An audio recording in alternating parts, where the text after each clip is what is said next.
kutoka Rome, balozi wa Tanzania Rome. Ma anche italiani e altri paesi dell'Africa. Da quando ci siamo formati nel 2003, le diaspore, le persone con background migratorio che sanno i problemi seri, che fanno cose della lingua, noi ci siamo. Troverete di quelle piccole, sottile linguaggio che ciascuno di voi fa fatica a comprendere quando io dico sì. Huyu ni diaspora na akitoa kuchukua nafasi yake kujiongeza kuongea machache katika kujitambulisha kwa NGO ambazo wanahudhuria. Ho dormito senza mangiare, quindi è quel linguaggio piccolo che voi fate fatica a entrare nei cuori dei tanzaniani, negli uffici della Tanzania per realizzare i problemi. Ci siamo, chi ha bisogno per il tempo ci siamo. Tanti saluti dai genovesi, dai tanzaniani e da tutte le persone che dicono noi realizziamo i progetti che mirano alla salute, alla sanità, come venire e anche Stefan, please, you are next 5 minutes. We're playing for faster. Let's Secretary Mkutano.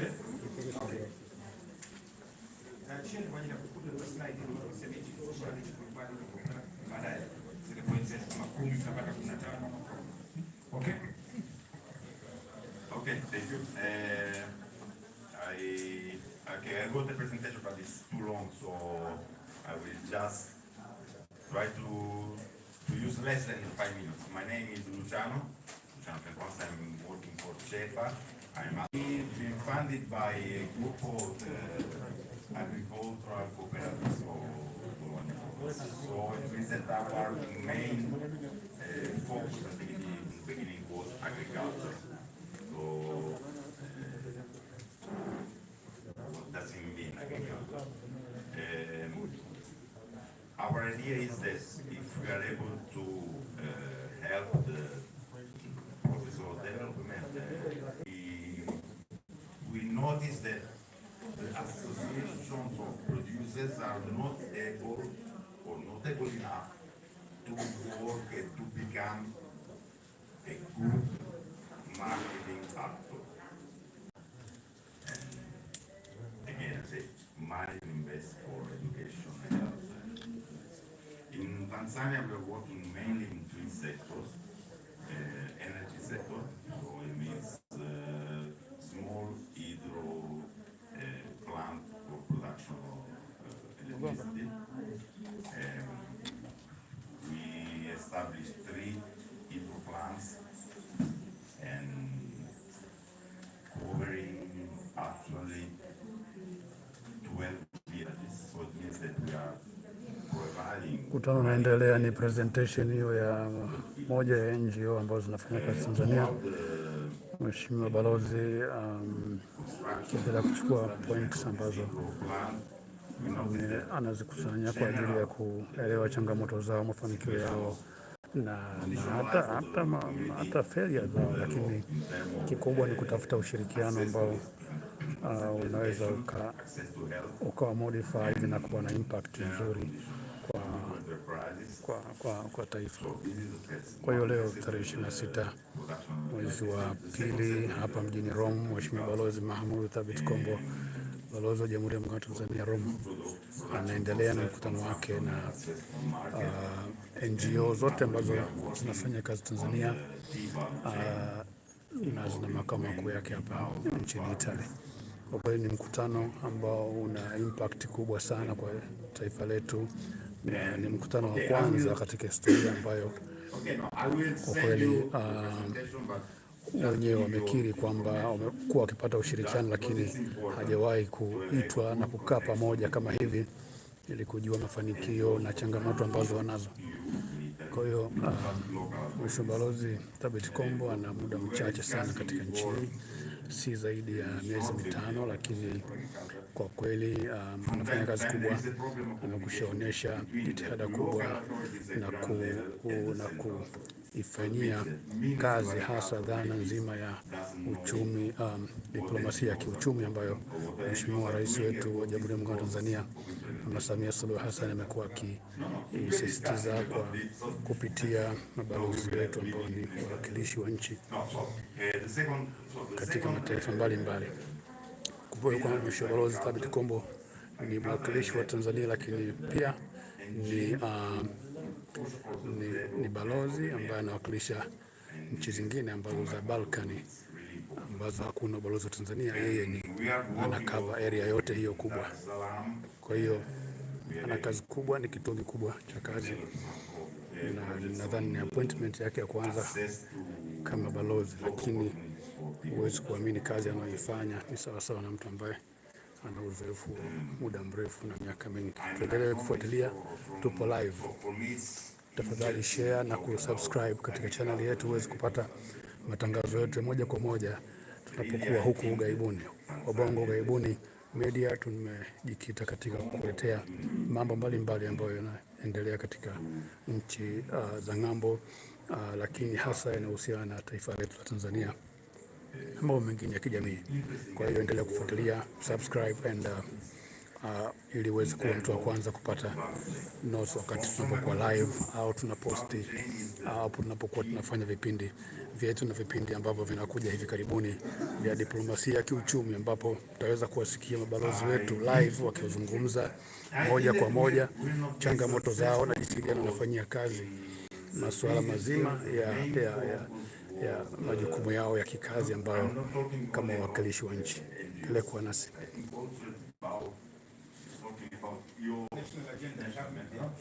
The self-sufficiency which is really important, but which is one part of the agenda. Another part of the agenda is production of food for the market. And this is something that I think it's debatable on that one. Yes. The first point is debatable. Yeah. Because during the season for anacardi, for pineapple, for oranges, for tomatoes, pomodoro, yeah, you will find heaps and yes, heaps. They are rotting. They are rotting. I was saying you before, it's a matter of budget. So it means we have to invest. You have to invest. We have to invest. But my point is, you are there, and since not you.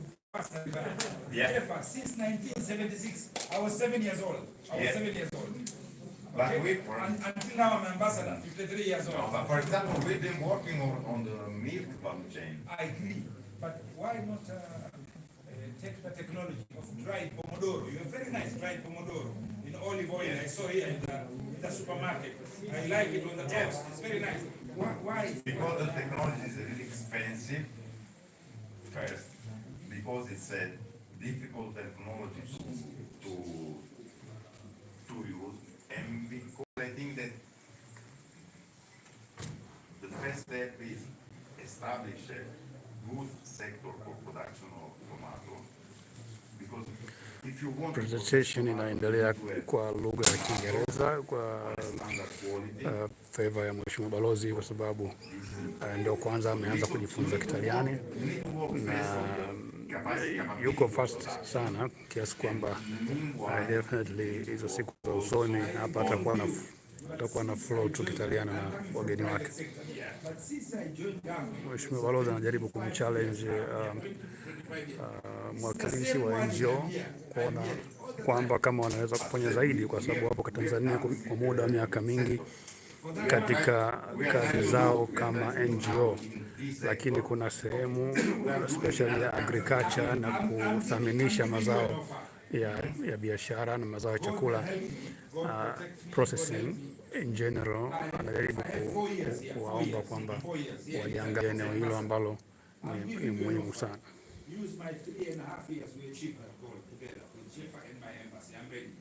I will go to the topmost level. I'd like to see one day the product of Tanzania. So use that time. I don't want us to sit here again after 4 years when I'm finishing. No. Say farewell, bye-bye. It's the same story again. No. I said to you at the church, we are going to have a meeting and we will discuss. Exactly, because since 1976 until today, and then we come to realize in 2020 or 2021 that public and private sector partnership is very important. We know this since 1976 because private sector. So this is something that we need to consider. Okay, now there is another time. Yes. So let's, me and you and everybody else make it. I can, you know, that we have done something in Tanzania and in other countries, so we will have opportunity. They've done a very successful project, and they're one of the most organized NGO, according to my opinion, and very focused, very focused. They are not all over the place, but very focused. And I believe it's one of the NGO, I believe very strongly, it's one of the NGO because I visited them, I know them since Tanzania. Not him personally, but Chefa, I know. I used to be their neighbor, long time ago. I believe that their model can get us, Tanzania, out of the lock we are in now, in the agricultural sector. This is what I believe. Yes, but it's important that you, as ambassador, your local authorities and your central authorities, they need to be strongly part of this process. Local communities, because it's local communities are not part. Local communities. Just an example, and then I will just. In other countries, when we work with local communities, we ask local communities to participate in the process. In which way? If they have money paying a little percentage of the process. In Mozambique, we are working with Sesame, and after 3 years of project, farmers are paying by themselves the plowing of the land. That was paid by the project in the beginning. Yes. So the participation, it means also feeling that it's yours. Yeah, it's yours. Yeah. On a sense of ownership. Yeah. Thank you very much. Okay. This is one of the NGO which invited me to join them during their meeting and their fundraising, if I can mention. And I remember in September we're going to Volunteer for pediatric this area of cardiology. Yes.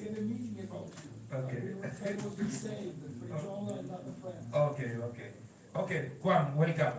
And Ambassador Marco Lombardi is speaking very highly of you in Tanzania also. Thank you. Asante mwenyekiti. Good afternoon, everyone.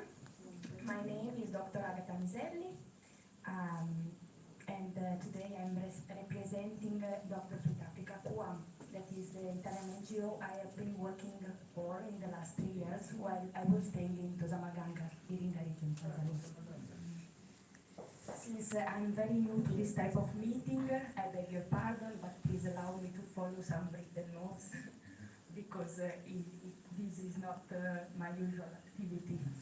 What is your usual activity? I am a physician, so... I want you to be my personal physician while I'm in Italy, if possible. In Tanzania, Italy, NGOs, and Tanzania started a forum for NGOs. Back in 1968 with President Julius Nyerere, Mwalimu, and as you can see in this picture. Up to date, Kuam and Tanzania relationship continues. Now Kuam is working in 5 regions, Iringa, Njombe, Shinyanga, Simiyu, and Dodoma region, with 5 different projects, some of which are closing, some are others are just starting. Kuam classic approach is to develop and enhance collaboration between professionals from Kuam and professionals from Tanzania health system, among health facilities of different levels, from regional hospital to dispensaries, at community level, and always in tight connection with local authorities.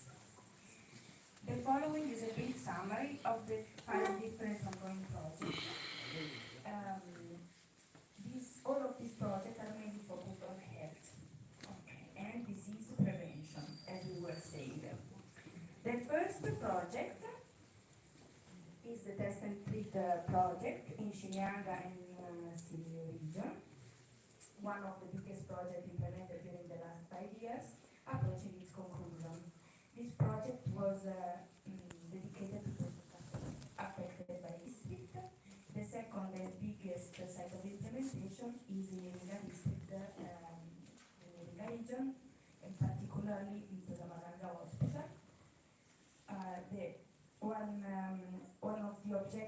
The main objective of this project is to increase access and quality of maternal, newborn, child, and nutritional services. For example, in this picture, you can find the picture of neonatal unit intensive care in the MAANA hospital. One bed per child, or sometimes they share? Sometimes they share. This is the third project, and the one I've been working in is a project dedicated to non-communicable diseases, and particularly hypertension and diabetes. This project site of implementation is also at in Iringa District Council in attractive for donors for some reason. Yes, some reason that I don't agree with, but there are more killers than even infections. Sure, and they are affecting the population that is sustaining the, let's say, the more fragile. So when, if your mother is sick with diabetes, this mother cannot take the family and has to stop working. But this is a very long story. Yeah.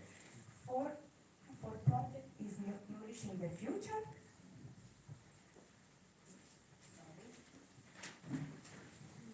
This project is in collaboration with CEPA. Its main goal, thank you, is contributing to improve the health and nutritional status of local communities through a multi-sectorial approach that combines intervention in agriculture, and this is CEPA side, early childhood development, that is also a very new and interesting field, health and gender empowerment. The fifth and smallest project Naendelea kufuatilia matangazo moja kwa moja kutoka mjini Rome, balozi wa Tanzania Rome. Tukikuletea matangazo haya moja kwa moja ni wabongo ughaibuni. Leo hii Mheshimiwa Balozi Mahmoud Thabit Kombo anakutana na NGO zote ambazo wadau wa NGO wote ambao wanafanya kazi Tanzania hapa nchini Italy. Ni mkutano wa maana na una impact kubwa sana katika maendeleo yetu ya kijamii. Pongezi nyingi kwake kwa sababu hili ni jambo kubwa ambalo analifanya, na hata hao wenyewe watu wa NGO wame appreciate jambo hilo. While the approach may have changed based on the growth and the development of local association, Doctors with Africa QAM modus operandi is always the same, and is characterized by, first, the presence on the ground of health professionals sharing daily challenges with local public and private bodies and institutions. Second, the continuous dialogue with local and international public and private institutions to ensure that interventions are in line with national and international health policies and standards. Third, ongoing training and academic training of international and local staff, with a focus on monitoring and also operational research as tools for continual healthcare improvement. Asante sana. Any questions for Kwan? Yes, please. Before you start the project, how do you decide with the local people, in the local authorities? Because it is another health system, parallel Very good question, thank you. I can speak about my own experience.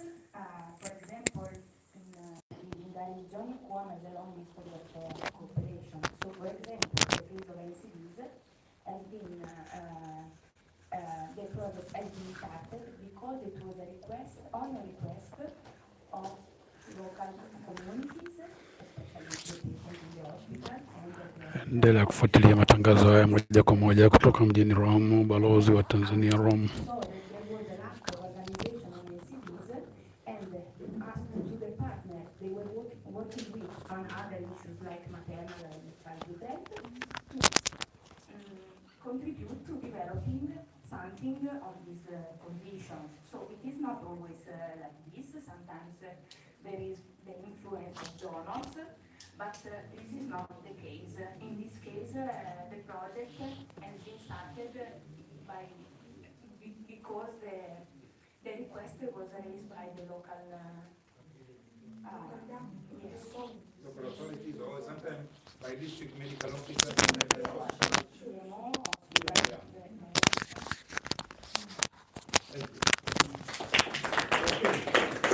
Next on the list is Hakuna Matata.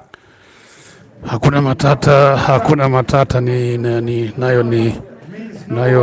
nayo ni NGO mojawapo ambayo inafanya kazi Tanzania, wanajiita wenyewe Hakuna Matata. Hakuna Matata in Austria. You know that? Yes. Okay. Mheshimiwa Balozi anaendelea kuongoza. Kiswahili lakini wangeelewa watu wachache.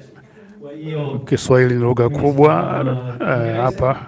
Najifunza Kiswahili sio kitandani kama lakini lazima kuongea Kitaliano perché na questa aiutami nella traduzione. Io sono padre Dario Russo, kutoka jimbo la Monreale, Sicily. Io karibu Sicily. Siamo di più. La diocesi di Monreale in Sicilia, vicino a Palermo. Rappresento appunto l'associazione Hakuna Matata Onlus, che ha proprio sede in Carini, che è uno dei paesi della provincia di Palermo. E la nostra associazione nasce nel 2001 dall'iniziativa di un gruppo di amici. Kama tulivyoambia mwanzo, mkutano huu ni mkutano wa balozi wa Jamhuri ya Muungano wa Tanzania hapa Rome, Italy. Leo hii tarehe 26 saa hii tunapokuja live, balozi anafanya mkutano na NGO zote ambazo zinafanya kazi nchini Tanzania. Mheshimiwa Balozi, huu ni mwanzo ambao wameuanza kwa kasi kubwa ya kujaribu kuwaweka pamoja NGO na kujua jinsi gani ambavyo serikali inavyoweza kushirikiana na NGO zetu kufanya kazi zao bila matatizo yoyote, na vile vile kutaka kujua changamoto zao ambazo wanakutana nazo na kuweza kufahamu kwamba kujua kwamba changamoto zao ili waweze kuzitatua kwa pamoja. Endelea kufuatilia matangazo yetu ya moja kwa moja ili tuweze kuingilia mazungumzo ambayo yanaendelea kwa sasa hivi. Please share, subscribe, share and like ili uweze kupata taarifa muhimu na live kama hivi kutoka ughaibuni. Wabongo ughaibuni, tunakuja na vipindi muhimu ambavyo vitakuwa vinaonyesha diplomasia ya uchumi katika kuonyesha jinsi gani mabalozi zetu za Tanzania zinazofanya uwakilishi wake nje wanaitimiza au wanaitekeleza vipi dhana nzima ya diplomasia ya kiuchumi kama anavyosisitiza Mheshimiwa Rais Samia Suluhu Hassan kwa ajili ya maendeleo ya taifa. Che è stata costruita da padre Salvatore Ricciari con l'aiuto di tanti benefattori e poi è stata donata allo Stato per la gestione, che oggi conta circa 1000 studenti. Poi alla costruzione del mantenimento di diversi archivi, sulle Cecechea, nei vari villaggi della parrocchia, lo scavo di alcuni pozzi, e poi il sostegno al lavoro con la scuola di cucito e la scuola di falegnameria, e non ultimo il sostegno di diversi giovani studenti universitari, che oggi alcuni di loro sono chi è avvocato, chi è medico, chi è professore, chi è Molimoncu in una scuola secondaria.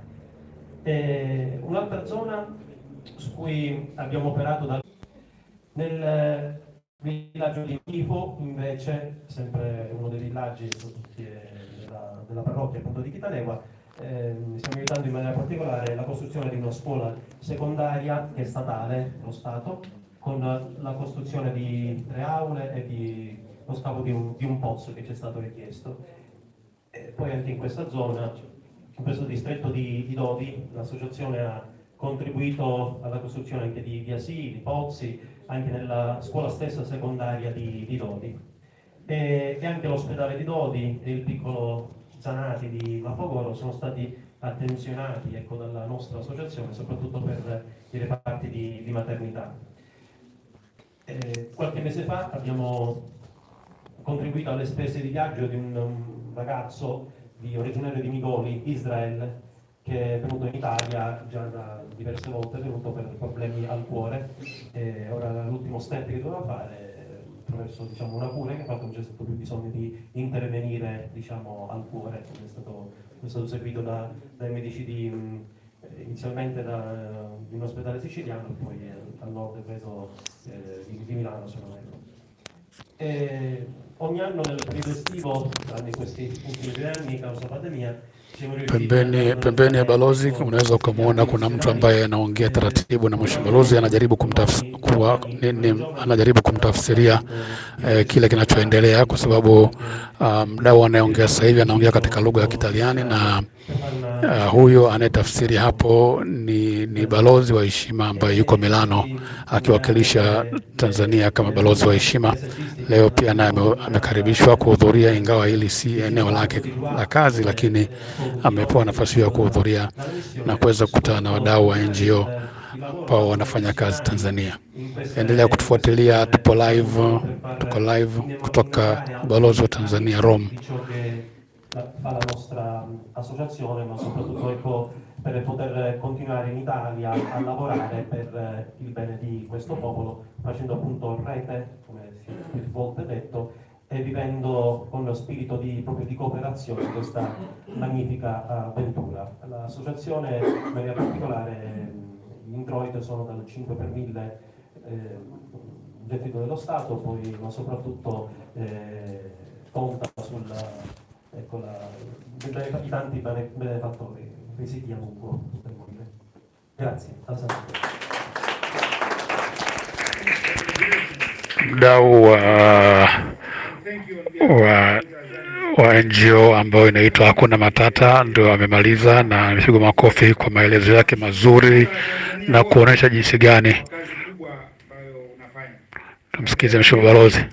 Na dini yangu mimi inayotokea kwa kazi unayofanya wewe, Mungu katika imani yangu na dini yangu anasema baada ya ibada kufanya ni kutoa sadaka, kutoa zaka na kuwatendea wema.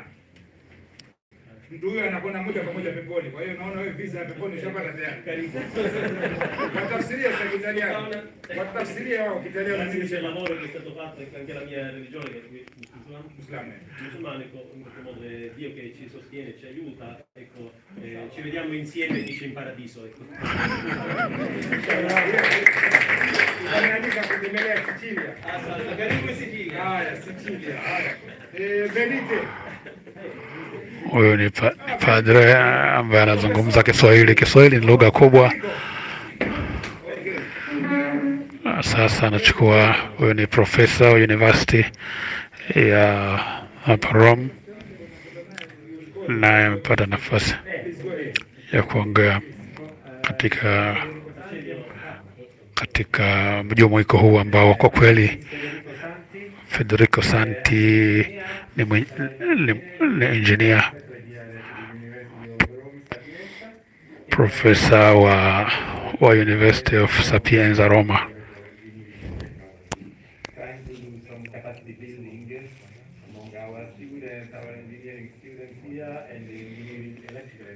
Ni jambo linafungua milango mingi sana ya maendeleo, hasa katika masuala ya education, uzalishaji, huduma za kijamii. Nadhani unaweza ukaona kitu kama hicho. Kuna mambo mengi ambayo yamezungumzwa hapa, na naamini kama akifanywa kazi, basi kuna mafanikio makubwa ambayo yatatokea kutoka hapa katika mkutano. Endelea kutufuatilia, subscribe, like and share channel yetu wa Bongo Gaibuni Media, ambayo tunakuja na vipindi muhimu live mahojiano yetu kati ya mabalozi, na leo na jana tumekushaanza mahojiano na Mheshimiwa Balozi Mahmoud Thabit Kombo ambaye amezungumza dhana nzima ya diplomasia ya kiuchumi, ambayo yeye kama balozi ni mwakilishi na anamwakilisha rais wetu Mama Samia Suluhu Hassan katika kutekeleza diplomasia hiyo ya kiuchumi ambayo kwa kweli tunaona impact yake katika nyanja mbalimbali. Kwa hiyo tuendelee kufuatilia mkutano unaoendelea, na bado tuko hapa Rome, ubalozi wa Tanzania Italy, na leo kuna mkutano kati ya Balozi Mahmoud Thabit Kombo na wadau wote wa NGO ambao zinafanya kazi Tanzania. Wengi wao wamekuja na bado wengi wao wametoa udhuru, ambao kwa kweli hili ni jambo la mwanzo, lakini ni jambo endelevu, litakuwa likiendelea kwa muda.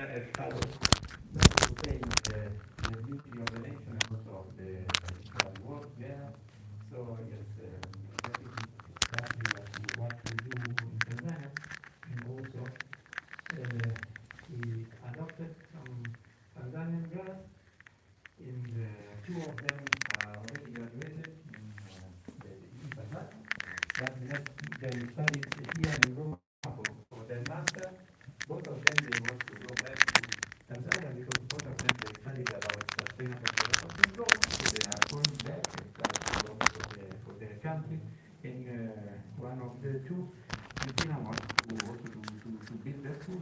We are already, but both piece of land in the rest of WADAU. So yes, this somehow we are Italian, but we are also Tanzanian. Yes. And today I want to say that nearby my wife Francesca, there is our friend Enrico. Him and his wife, they have been our supporter, and donor for our association, and I'm mentioning it because Yolanda, his wife, unfortunately passed away because of COVID last year, and today it is her birthday, so that's why I'm mentioning it. And for me, I kindly ask you to greet Yolanda and to say happy birthday to her.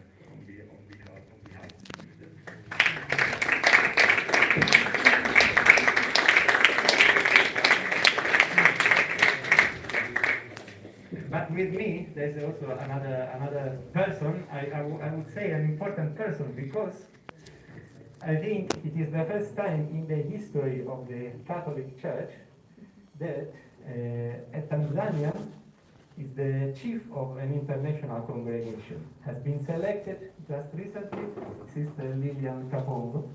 She is here.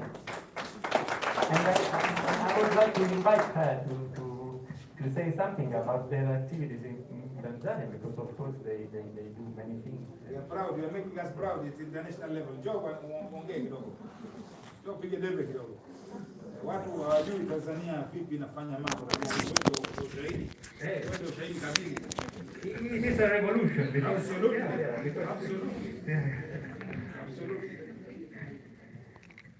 Unaweza kuondoa kupenda, unaweza kuweka mwenyewe, lakini tukikuona tutafurahi zaidi. Nashukuru sana Mheshimiwa Balozi kupata nafasi hii, kwa kweli kwa mwaliko wa rafiki yetu, rafiki wa shirika ambaye ameifahamu Tanzania kupitia kwetu, na kwa mkutano wa leo ni yeye amenifahamisha na mimi nimekuja. Nimefurahi sana kuona Watanzania wenzangu, lakini pia na marafiki wa Tanzania, lakini zaidi kuona balozi mchangamfu, mcheshi, mpenda maendeleo, mwenye uwezo wa kushirikisha kwa mapana. Kweli nimejisikia nyumbani kweli kweli. Asante sana.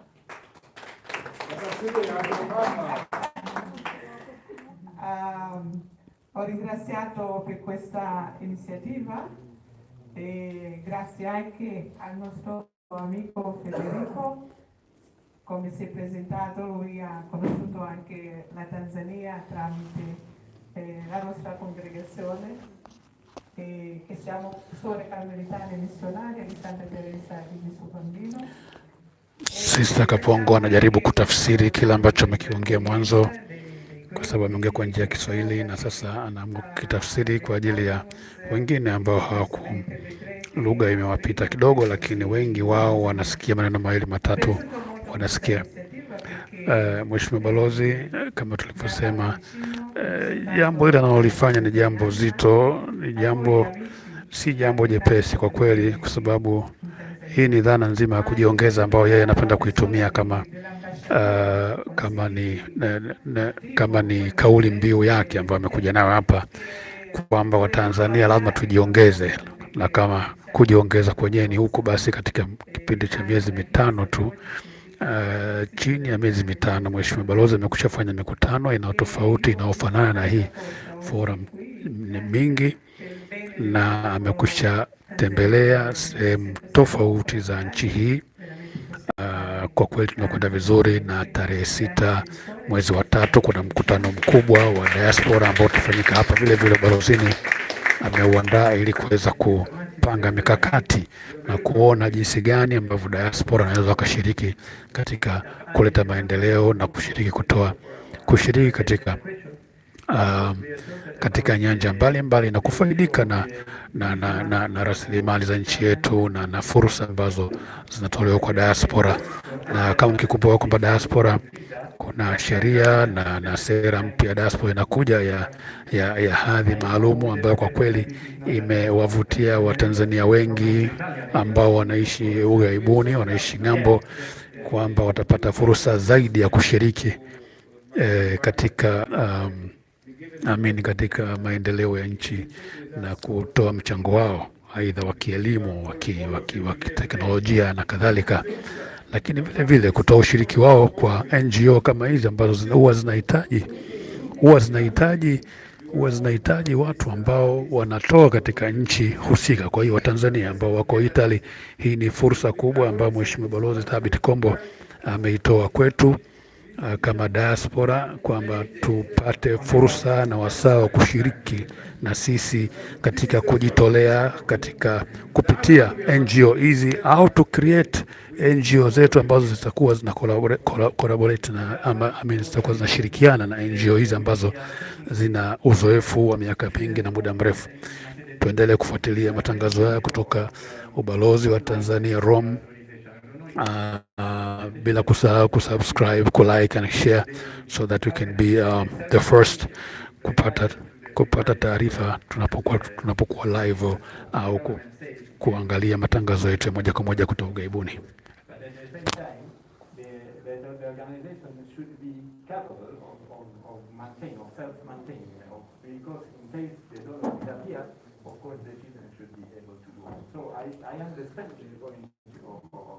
But at the same time, it's very difficult. So we are facing this. Okay, that one we can discuss. I'll give you my time to discuss after. Okay, thank you very much. Thank you. Next one is Professor Nakarela. Strictly 5 minutes. Strictly 5 minutes. And you go to your pressing issues. Yeah. Okay. Thank you to everybody. Thank you to the ambassador. There is no doubt that he's selling the ambassador is a new kind of ambassador. I have some experience with the African country. I lived 10 years in the United States as a physician. I lived 10 years in China as a scientific counselor. I'm telling you that there is something new here. There is a new ambassador, a different kind of ambassador, comparing it to the previous ambassador we met, also from African countries. I lived and worked for 10 years in the United States. I'm chief of cardiology and associate professor of my university. And I spent also 10 years of my life as scientific attaché at Beijing, Italy-1. So I think we have something to discuss with him and his wife and his co-workers, Siegfried, Jubilata, Eva, and Jacqueline. Am I right? Did I got everything? No, you're a great ambassador. He's really a man with a vision. But we have to focus something, honestly, Ambassador. And the thing we are focusing, we like your approach of synergies. We saw a lot of superimposition, a lot of duplication, a lot of loss of energies, money and human resources, both on our side and the African side. So we like the approach of putting together people with different focus, and I'm talking mainly of healthcare. But because they are here, our friend from Modena, we met together with the ambassador a couple of times, we think that the human resources training in medical and non-medical science is really the issue for African countries. I have some experience in Uganda and in Kenya and in Nigeria, different story. Tanzania is the most advanced country for some aspects. Kenya is a good country for healthcare, I will tell you. But Tanzania is important because the Catholic Church has been there for 50 years. CHIF has been there for 9 years. A lot of NGO has been working there according with the guidelines of the government, respecting interreligious freedom and interreligious activity, really, not on the paper, as I would say. Interreligious freedom, interreligious, okay. So, if the most important thing is the human resource training, to train the next generation of Tanzanian experts in different medical and non-medical fields. And if the issue is the synergies between public and private institutions, don't forget that I like the idea of Fava, of Engineer Fava, of Professor Fava, of getting the support of the Ambassador Lombardi, and our captain, the positive practice. But this is a very competitive environment, honestly, Ambassador. See, if we have the most advanced project for both economic and social, healthcare development of your country could be on a mechatronic chain for dairy products, as we saw from the Morocco group in Modena. And I'm talking also some aspects of the... We are live from the Embassy of Tanzania Rome. Tuko mubashara kutoka ubalozi wa Tanzania Rome katika mkutano maalum alioandaa Mheshimiwa Balozi Mahmoud Thabit Kombo. Leo anakutana na NGO zote ambazo zinafanya kazi Tanzania.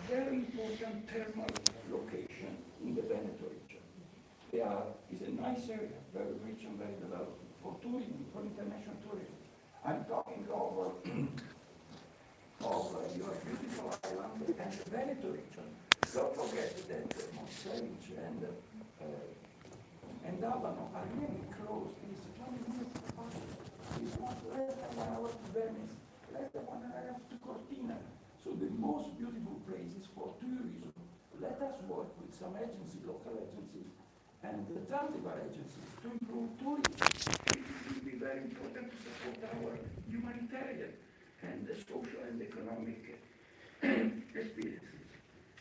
Let me show you some of my background shortly, and then I will focus on healthcare, and because Lucio is much more able than me to focus on automotive. Yeah. No, man is not. Let us see this one. Can you see this one?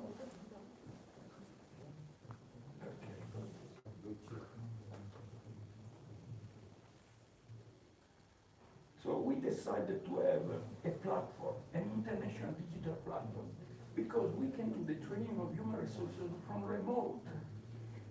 I have some experience in other African countries. It's too expensive for them to get a medical degree in Italy. Even if we have faculty, medical faculty in Bologna and in Forlì, English speaking and English teaching is difficult for them to apply for. Even for Chinese students, it's difficult to stay for 5 years here. We had 450 students. They stayed for 1 month, 3 months, 6 months, 12 months at the maximum. But they got a very important training. This training can be done also by remote, using the digital platform, because we still will have some limitation in the next 2 years because of the COVID, because of some difficulties, bureaucratic difficulties. Let us have also remote.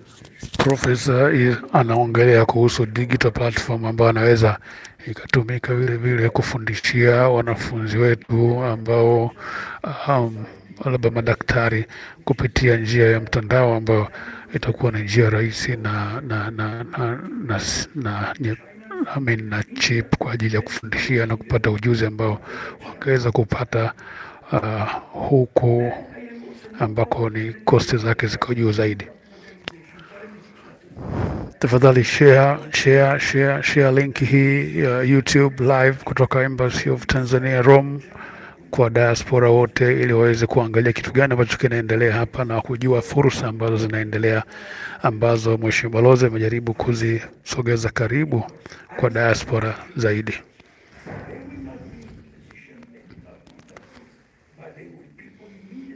Huyu ni profesa wa magonjwa ya moyo, cardiologist.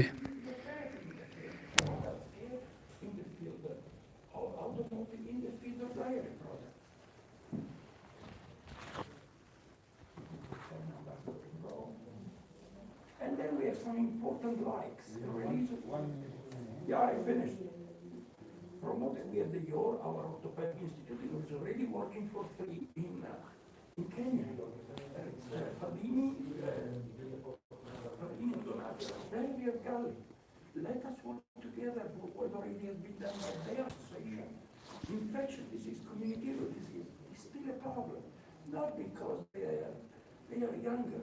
They are stronger than us in comparing to the COVID pandemic, but we need to focus still on healthcare problem.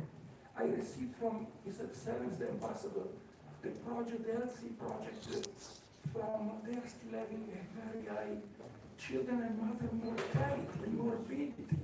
So let us focus on the congenital diseases.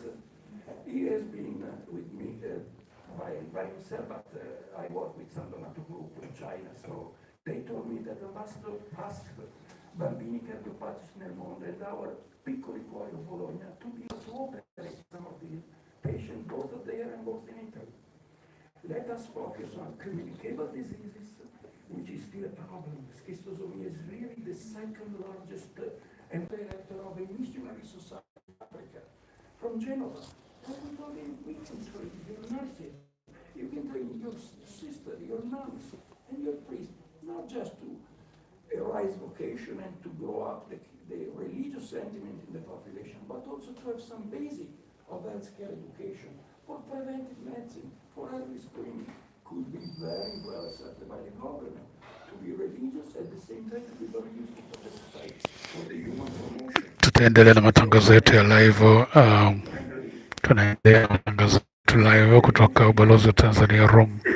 Naomba uendelee kufuatilia na subscribe na kushare linki zetu kwa ajili ya matangazo mengine ambayo yatakuwa na kujia kwa mfululizo. Tuna mahojiano ambayo yanahusu diplomasia ya kiuchumi, ambao mabalozi wetu watakuwa wakitoa maelezo mbalimbali na kutoa ufafanuzi wa kazi zao ambazo wamejikita katika kufanikisha dhana nzima ya diplomasia ya uchumi, ambayo ndio kauli mbiu ya Mheshimiwa Rais ambayo amekuwa akisisitiza kwa mabalozi wetu.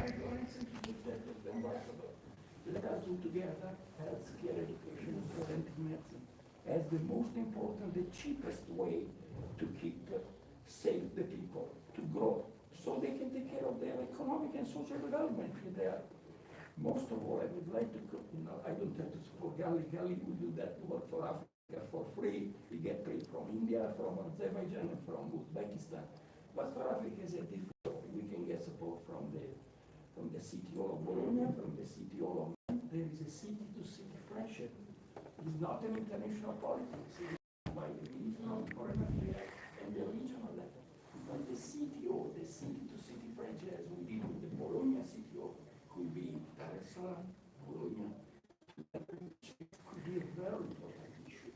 Or modern, Profesa anasisitiza ushirikiano kati ya university za kwetu na university za huko ughaibuni, especially hapa Italy. Anashauri hiyo exchanging of technology na knowledge zaidi kwenye nyanja mbalimbali za afya. Kupitia mkutano kwa kuwa kuna mambo mengi mazuri ambayo yanaweza yakafanikishwa na yakawa na tija kubwa.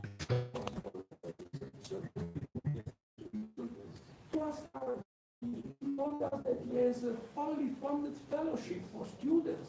I never saw them. I've been working for people for many years. I never saw 3 years of fully funded fellowship for people from other countries. But we discovered that Nigeria is excluded. We saw that Uganda is excluded. I don't know about Tanzania. But we will check with the dean. And in another way, we will find a way to have these synergies. We cannot work without synergies between university, factories. Most of the time, the education and the training of factories is much, much better than university training. So that, let us say, non-governative organization, institution, religious and non-religious, non-governative organization, university, factory. I never did anything in China without, and in Azerbaijan, without the support of the local diplomatic officers of Italy in Baku, or the diplomatic, or the ambassador of Baku here. He's a Seventh Muhammad Mazzada. He's an engineer. He's an Indian engineer. He speaks Italian like we speak. So it's difficult. I know it's difficult to put together all these entities, but we count on an ambassador. At least for Tanzania, we should go together. We should go together under his supervision. We like the idea of having engineer professor, the professor from the University of Parma, as a coordinator, as a link with the Cassa Deposito e Prestiti. But it won't be easy if we don't put up the most relevant and striking key issues for the social, economic, and healthcare development of Tanzania. Thank you very much. I would like to suggest something. Thank you very much, Professor Carella, for your intervention. I would like to suggest something, if you will all agree with me. For me, this is a starting point in Italy because it's only 4 months old, baby, while I'm here. But I like your model. I think Professor Fava's model is more towards business side.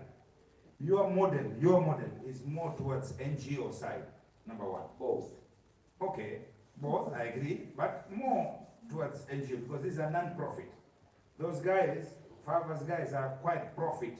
But if we get the support I of agree. factories, we can support the humanitarian. But I want to start the car first. Okay. You understand? Engine, I want to start. The car is not yet started. Okay? In order to start, it has to be a little bit separate.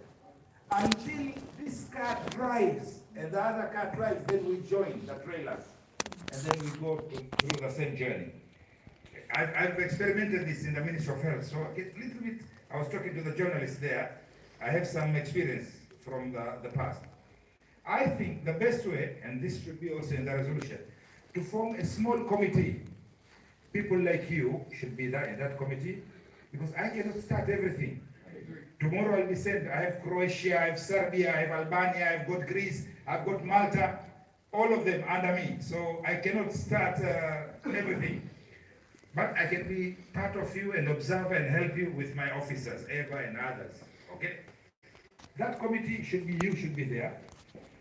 Federico, you should be there. What is your name, sir? Vincenzo. Eh? Vincenzo. Madam Sandra can be there. Four already. Luciano Chefa. My dear new brother from Sicilia also. Kwam. Yeah, Kwam. No, excuse me, the wife of the most important scientist Yes. I traveled with her to Geneva. I don't know if she remembers. We went to Geneva together. You remember? Are you sure? Okay, many years we traveled together to Geneva. She's the best president of my former president in Zanzibar because he was working together with her husband, Dr. Shane. So this is all synergies. What I'm suggesting is, let's form this small group. Eva, you should be there. Jacqueline, all of our team will be there to support you. List down the key areas. Anybody else who can tupo live kutoka Embassy of Tanzania Rome. Together a model. What I feel, listen to me very carefully. I want everybody to listen to me very carefully. What I feel, after I came here and after we worked together with Ambassador Marco Lombardi, the Nairobi office, AICS, International Development Agency of Italy, started listening to Tanzania because nobody made a call before. Nobody pressed the button before. So the AICS went for a visit whole week in Tanzania. to me, that is a positive step forward, number one. Number two, when I presented my credentials to President Matrela, who we are lucky is for the new term now, okay, God give him protection and long term, another 7 years perhaps, okay. When I presented, I mentioned that we need closer collaboration between our two governments, but also with the private sector of Italy and NGO. So that's a very good idea. So the support is there. When I met our minister here, foreign, Di Maio, same thing, okay? So it means the government is ready. They're waiting for somebody to press that bell or button or something. Okay, mind you, it's ready. But the problem is there's nobody to press the button. This committee will be the pressing of the button. Number three, I met Confindustria, president, vice president, and different regions. They are also ready, said, we would love opportunity to work together with you closely. There is ICE, is ready, which is an information platform. There is SACE, which is ready. There is CDP, which is, has got an agreement. You had Marco Lombardi, they've already agreement in Tanzania. Everyone is ready, but the strings are not tied together. The strings are not attached together. And I think that is what we are missing. And also, you people are not attached together. That's why you have 5 people today, you are going for visa permit for 5 people. Even Marco Lombardi will not listen today from Federico, tomorrow from Nacarella, the day after tomorrow from Vincenzo, he will not listen. But if you go together, Ambassador Marco Lombardi, here is our 100 people for 2022, 23, 2023. This is our program. Definitely he will sign with a stamp. Are you with me? So I think we need to connect. Everything is ready, but we have not pressed. I can assure you, I know Italian government, the way they've accepted us. We've met several meetings. You saw those who came on the 9th. I think you were there on the 9th of December. Madam Raffaella Campanati gave a very good speech on how the Italian government is ready to work with us. Who was there on the 9th of December? Taratisa December, nani alikuwepo? No, I was there. Federico, you were there? 7 and 8 of October. You are there in, no, December. No, October, a very important Maichi meeting for Africa. Okay. 7 and 8 of October. No, this is purely Tanzania, National Day. I think, Federico, you were there, right? Yeah, 9th of December. You had the speech. Yeah. I have that speech in writing. Because that speech is very important. But that speech needs action to it. Now, after Italy, Republic government saying that if we don't go for action, we don't start. So I think these 6 people, together with our committee, come up with a proposition. 2 pages is enough for me to present to Italian government and say, please, Your Excellencies, this is what we would like to do together with you. I'm sure we can invite next meeting with this committee here. Raffaella Campanati will be here. We can invite somebody, chief of protocol can be here also to listen to us. We can invite the ICE representative to be here. We can invite ICE, who came to our business forum. We can invite SACE, he will be here. And anybody else that you are going to propose, we are going to do, because we want that to work together. We want to learn the history of Nigeria. Endelea kufuatilia matangazo ya moja kwa moja kutoka ubalozi wa Tanzania Rome. I don't know if yes, you're saying something. Yeah, don't forget accuracy. Accuracy is with the general agreement. That is your job in the committee now. Right. And now the general secretary of the party. Let's not convert this meeting into committee. You work, you bring, Jubilata will be part of the secretariat. I nominate her together with assisted by Emma. You bring, we have something to work on, a document to work on. I will write this letter to Bologna University, no problem. But again, it's one individual. I will write this other recommended draft. I saw everything fine. I'll put in our letterhead, we'll write. But how do we work together? How do you have an association of NGOs? You are 64, for God's sake. In this paper, you are 64. You are 64 in this paper. You, 64. Do you have your own association? Are you connected? Do you know who is doing what? Do you know what Chefa is doing in Tanzania?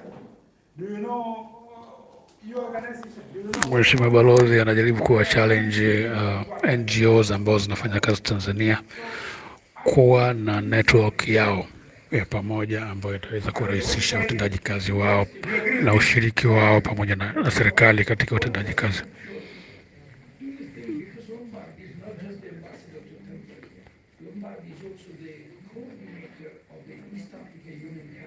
yes, of course. Would be more interesting to approach, more attractive for Tanzania with the coordinator as the permanent presidency of the East African Union as the most important country to promote the development of Tanzanian projects. That would be more attractive to get the right fundraising. I'm an engineer by qualification. You are also an engineer, Federico. You are also an engineer. I just don't use the title of engineer. I refuse myself because it doesn't go with politics. In engineering, we were taught in any formula, when it is complicated, you have to break down it into smaller in order to solve. We as Tanzania only haven't started. How can we go to Kenya, Uganda, Rwanda, Burundi? I'm not saying that. Yeah, let's start. Yeah, let's start. And then we'll invite. Kenya ambassador is my good friend. 9th of December she was there. You remember Federico? Uganda is my good friend. Napayo. Good people. Very good friend. I can invite them, they can come here. But after I invite them, I myself haven't started my own house. It's disorganized. How can I invite visitors to come and see? My house is disorganized. Let's start. Let's get slowly. They are my very good friend. We have another forum which Jacqueline is the chair, the East African Community. You saw the flag on top. Then yeah, we can have our discussion. But let us start here. I'm not saying you cannot go there. No, if you have another program with them, go. But let me organize my own house. In 4 months, I'm trying to understand all the civil service organization working in my country. I never knew about it before. Any library today in the world I go, I say I want to know the civil service organization or NGOs working in Tanzania. There is no such a book. I told Jubilata, this is a good opportunity to publish this paper. Even we publish a small booklet like this, even a small booklet with your names, address, these are the NGOs working in Tanzania, these are their achievements, these are their success stories, etc. This book, if we give it to President Mattarella, he is going to listen to us. Because these are the NGOs from Italy working in the United Republic of... He's going, definitely, any president will listen. If this booklet I go to give my president, Mama Samia Suluhu Hassan, I said, these are the Italians, Mama, working in our country. Please give them permits and visa. And she's not going to listen. It's organized. One more question. Look, this book, Zawadi has written a book. We have it here. Zawadi. Do you think it's important to have, as for other countries in Africa, the accreditation of this list of private and public entrepreneurs or organizations to be accredited by your Minister of Public Health, as I wrote in the letter, in your government, to be able just to communicate with them? We are not allowed to work with one of your hospitals if we are not accredited. Again, in the committee, you will recommend that. You will recommend, you will discuss that. You will brainstorm. There are people with experience. She has a very big, her laboratory in Pemba. Her laboratory in Pemba is known in the world. I was given a award as a Minister of Health because of her laboratory. I never did any work. I just went to receive Ivo Di Carneri Global by Margaret Chan, this lady of... Exactly. I went to receive a award. I never did anything, but I went to receive a award. For the work, somebody else did it. It was her credit. So she will give you also her experience. She's been in Pemba many times. She's got a team there. And it's a laboratory that is recognized by World Health Organization. In Africa, it's, I think, the only one, right? Yes. PHA in Africa is the only one. Last short question. We can even share an account there. Okay. Yeah, we'll discuss that. Okay, next one.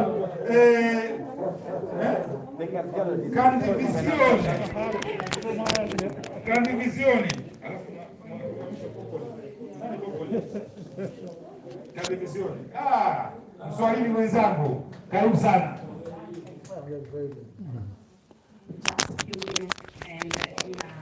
Very English story. I live in Tanzania for 23 years, and now it's better swimming than English, so sorry.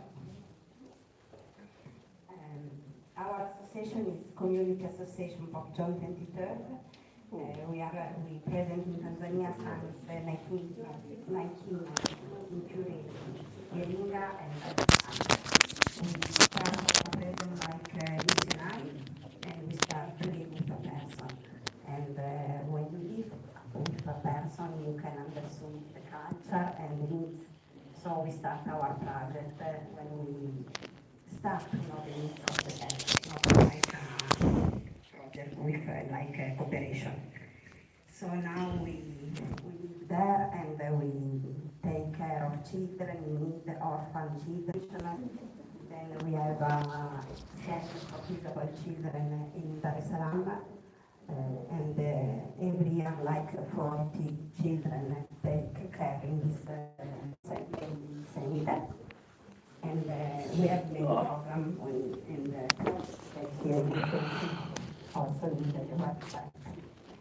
And we have another project important is microcredit. It's important because start from the needs of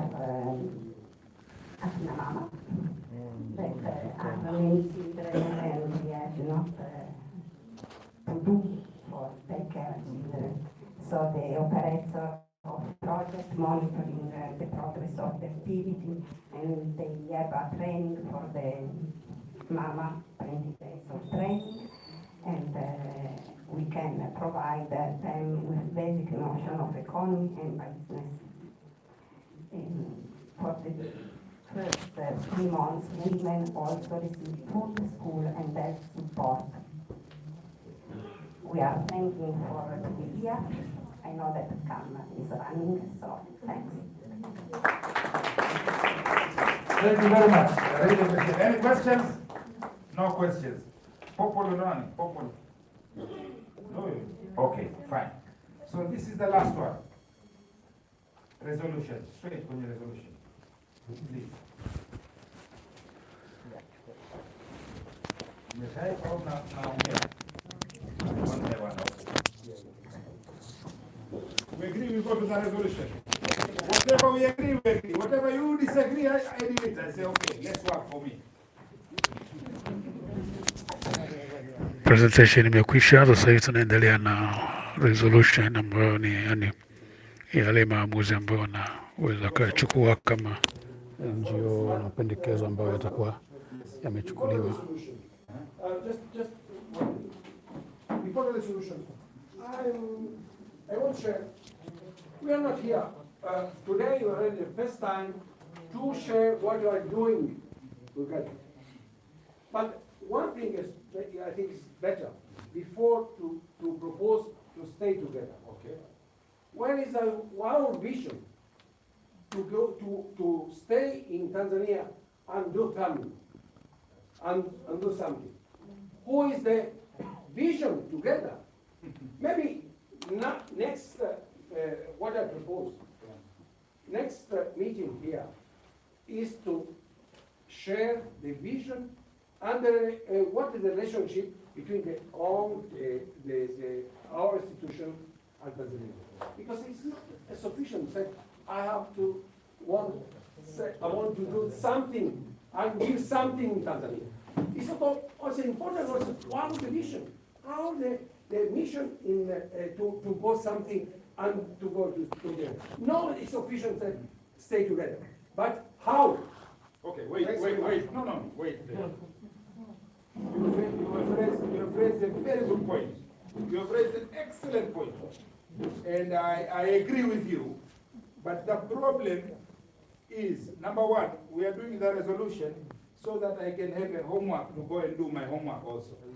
Okay? Yeah. It's like a school student going back with homework, something to do for another 2 weeks, 3 weeks, 1 month, I come with the result. So this meeting will be useful so that when I call you again, you will see the value for us to be together. Okay, number one. But the question you raised, I think, from my experience, is very important amongst yourself. Have you ever sat together? Have you, NGOs, without me, without Italian government, without anybody else, only NGOs, we are all going to Tanzania. We're working with the Tanzanian government. We have common goal, common interest, common playing ground. Have you ever sat together? I think that is the question I'm asking you. And are you thinking after this meeting, are you people thinking of exchanging and sitting together? You, amongst yourselves, sitting together with your common, because there are NGOs who are driven, I'm sorry, I'll be very blunt, so I apologize. There are NGOs who are driven by family emotion. Something has happened to you, in your heart, I'm doing it because of the family. Number one, I saw in some of this material I've already read, there are some of them family. Okay, father, my grandfather did, I'm doing this. There are some NGOs which are driven by faith, religion, I want to serve. There are some NGOs are driven because of donors, where I'm getting the money. I saw it. That's why I was asking some financial questions. Where am I getting to get money? When I'm going to get my bread? When I'm going to get my lasagna, my spaghetti? It's driven that way. There are some NGOs, so there are different agendas. Some of the NGOs are driven by another forces, another background, another donors, another government, etc. They have their own agenda.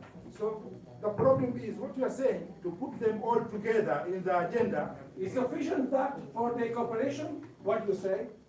No. I think no. It's sufficient that they have the faith, the donor? No. Okay. It's important a vision. Maybe the ambassador can collect what we are doing now together, because we have to share a vision with you that you represent because in your country we are guests. My vision today was very clear from the beginning. You enter the door. In my invitation letter, I wrote my vision. I told you I don't have information of civil society organization. So my vision is to get that information, to know that information, to organize that information, to plan how my embassy can serve you better. So that was my vision. But now it's among you. I think that's the question for them. I agree with you, but it's a question for them. You have to help us on that. Because in our country and we are getting. I'm ready to help you. Yeah, exactly. This is okay. What's your name again? Michelangelo. Very famous name. Michelangelo. Very famous. Mr. Michelangelo, I'm ready to help you. I'm ready to help you. I'm ready to serve you. But are you people ready to help yourselves? This is the question. This is the question.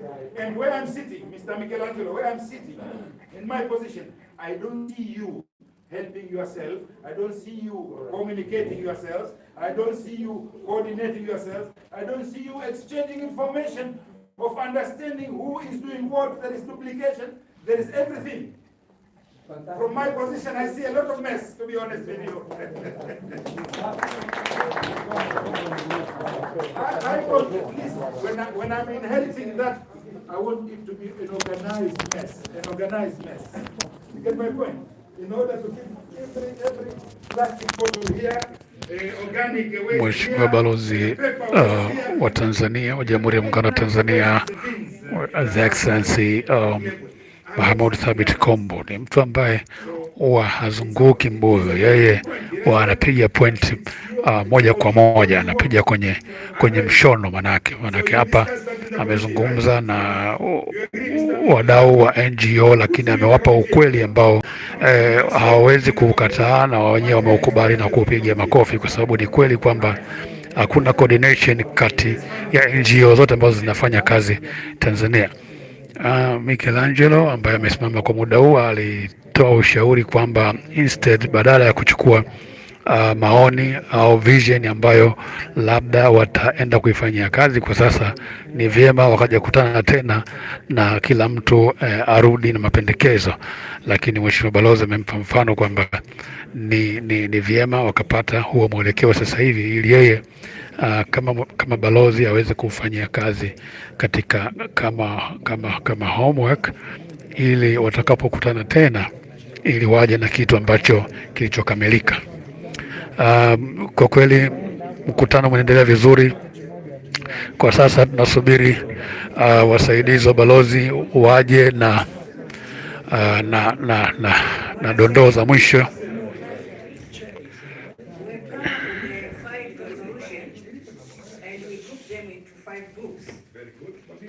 The first one is to have a joint collaboration of NGOs to facilitate provision of work permits, resident permits, and visa, both Tanzania to Italy and Italy to Tanzania. Me, I agree. You agree? Yeah. All of you? Yeah. So that will be a resolution. We will sign and then send it to everyone. Number 2. Second one is advocate of public-private partnership for economic growth, from working from the grassroots to ensure sustainability of projects and the awareness of what is done in the local government to the central government. Yeah. Okay, wait. Who will be responsible? You will be pushing the information as NGO in Tanzania to go upwards, or we should tell our government to pull that information from you? How do you want it? Because at the moment, you give it to the district only. No, or maybe local villages. The second one. So we should inform our government to pull that information from them, and they are ready to cooperate with us. Anyway, because if you don't put that, it will be hanging in the sky. Okay, favoring, if I could add, favoring synergies between private and public institutions, NGOs, factories, and universities. Because universities want just to teach and to get paid for the teaching. They don't want to invest in our country. Factories want to sell their product. That's okay. They will sell their product, but they will have to train the people. They will have to keep them. I know synergy work between civil societies and NGOs, between the government. Okay, when you say government is both sides already. The civil society and academia. And the diplomatic offices. No, diplomatic, we are not the government. We are not the government. I think 3, academia, civil society, NGO, and government. If you put that, it's automatically, I come under the umbrella of government. And factories association. Factories, no. Okay, put private sector. Private sector, yeah. Private sector, okay? When academia, civil society, government, private sector.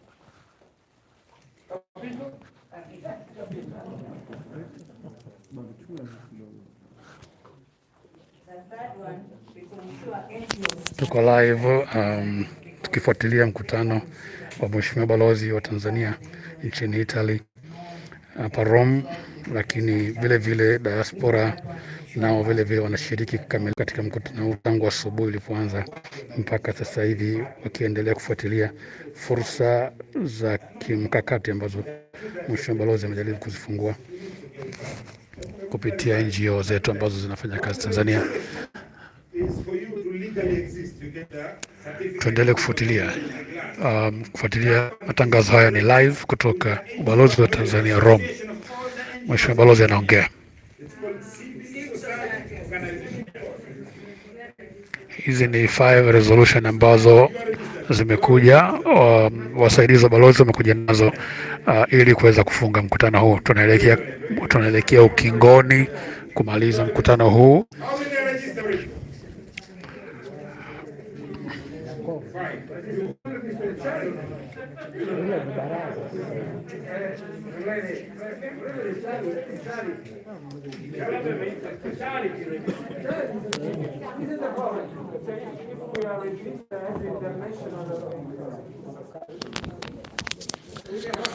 Kwa wale ambao wanafuatilia matangazo yetu kutoka mjini Rome, Italy, hapa tuko Balozi wa Tanzania Rome, Mheshimiwa Balozi Mahmoud Thabit Kombo amefanya mkutano na anafanya mkutano ambao unaelekea ukingoni na NGO zote ambazo zinafanya kazi Tanzania, NGO za Kitaliani ambazo zinafanya kazi Tanzania.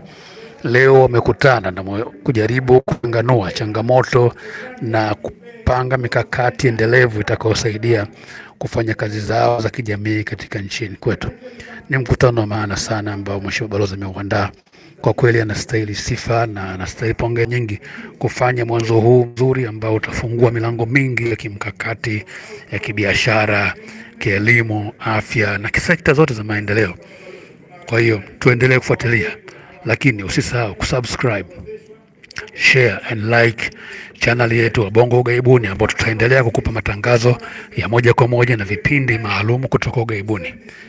Endelea kutufuatilia. I'm not promising, but let's start.